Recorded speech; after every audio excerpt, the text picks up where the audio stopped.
చూపులు తిప్పుకోకుండా అలాగే చూస్తుందట. ఆ చూపుల్లో అనేక భావాలు ఉన్నాయట. సాకూతై మధురై స్మేరై సాచీకృత విలాసిభి తదీయైర్మిశ్రయంతి స్వానాలోకానపి లోచనై. అమ్మవారి చూపులు ఎలా ఉన్నాయంటే సాకూతములు. సాకూతములు అంటే ఏదో తెలియని అభిప్రాయాన్ని దాచిపెట్టుకున్న చూపులు. ఆ చూపుల్లో మర్మములు ఏమిటో అయ్యవారికే తెలుసు కనుక అభిప్రాయ గర్భితములు అని అర్థం సాకూతములు అంటే. అదేవిధంగా మధురై మధురములైన చూపులు అంటే అందమైనవి ఆస్వాదనీయమైన చూపులు. స్మేరై ఆ చూపుల్లో నవ్వుందుటండి. చూపులతో నవ్వడం ఆ తల్లికి తెలుసు అంటే నవ్వులో కూడా ప్రసన్నత హాసలక్షణం ఉందన్నమాట. అదేవిధంగా సాచీకృత విలాసభి ఆ పరమేశ్వరుడు ఎటు తిరిగితే అటు తిరుగుతున్నాయట ఆ చూపులు. అవి కూడా విలాసముగా సంచరిస్తున్నాయి. పైగా శివుని చూపులతో కలిసిన అమ్మవారి చూపులట అదొకటి.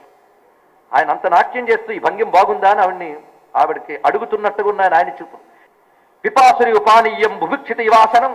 చూస్తున్న వాళ్ళు ఎలా చూస్తున్నారంటే దాహంగా ఉన్నవాడు మంచినీరు తాగినట్టుగా అన్నారు. ఆ వర్ణన ఒక్కసారి ఊహించుకోవలసిందే.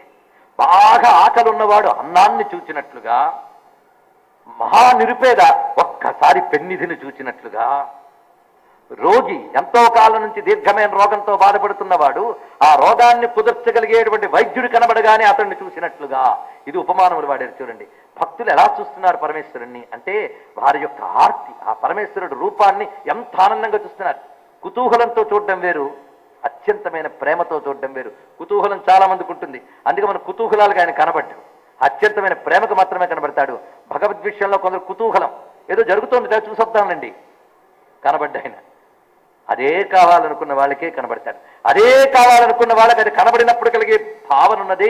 పిపాసునివ పానీయం బుభుక్షిత ఇవాసనం నిస్సోనిధి మివాసంఖ్యం రుగ్నో వైద్యమివ ప్రియం దృష్ట్వా తదద్భుతం శంభో తౌ తత్రానంద తాండవం ఆనందాతికించిదజ్ఞాశిష్టాంచ నచక్షణం. వారందరూ కూడా ఆనందంతో మై మరిచిపోయారు. అన్నీ మరిచిపోయారు ఆనందంతో. వారి యొక్క శరీరావస్థలు కూడా మరిచిపోయి ఆనందంతో చూస్తూ ఉన్నారు. అప్పుడు పరమేశ్వరునికి దివ్య నాట్యం ప్రారంభమవుతున్నది. సదంచిత ముదంచిత నికుంచిత పదంజల జలంచలిత మంజుకటకం పతంజలి దృగంజన మనంజన మకించన హరంజన భంజన కరం కదంబ రుచి మంబరవ సంపరమ మంబుద కదంబక విడంబక గళం చిదంబుది మణింబుద హృదంబుజ రవిం పరచిదంబర నటం హృది భజ పరచిదంబర నటం హృది భజ. సదంచిత ముదంచిత నికుంచిత పదం.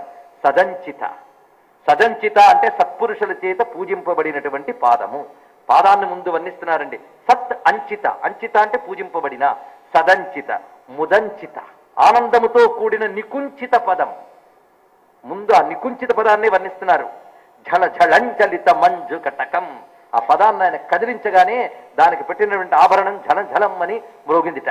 దానితో పాటు శరీరం కుదిపోయాడు గనక శరీరంలో ధరించినటువంటి ఆభరణములు కంకణములు ఇవన్నీ కూడా ఒక్కసారి మ్రోగాయి. పతంజలి దృగంజనం. ఆ రూపం ఎలాంటిది అంటే పతంజలి దృక్ అంజనం. పతంజలి యొక్క చూపులకి అంజనము వంటిది ఆ రూపం అన్నారు. ఇందులో విశేషం ఏంటి? ఆ చూపుకున్నటువంటి అన్ని వేదనలు పోయేయండి దాన్ని చూసిన వెంటనే. కనుక అన్ని వేదనలు పోగొట్టినటువంటి అద్భుతమైన రూపం. అయితే ఇది అంజనముగా పనిచేసినప్పటికీ ఆ రూపానికి ఏ అంజనము లేదుటండి. అందుకే పతంజలి దృగంజనం అనంజనం అన్నారు. అనంజనం అంటే నిరంజనం అనే మాట. నిరంజనం అని మీరు వినుంటారు. నిరంజన అని లలితా శాస్త్రంలో కూడా చదివారు. నిరంజనం అన్నా అనంజనం అన్నా ఒకటే. అంజనము అంటే ఇక్కడ లేపము. నిరంజనం అంటే ఏ లేపము లేనివాడు అంటే ఆయనకి ఏ పూతలు లేవు. పూతలు అంటే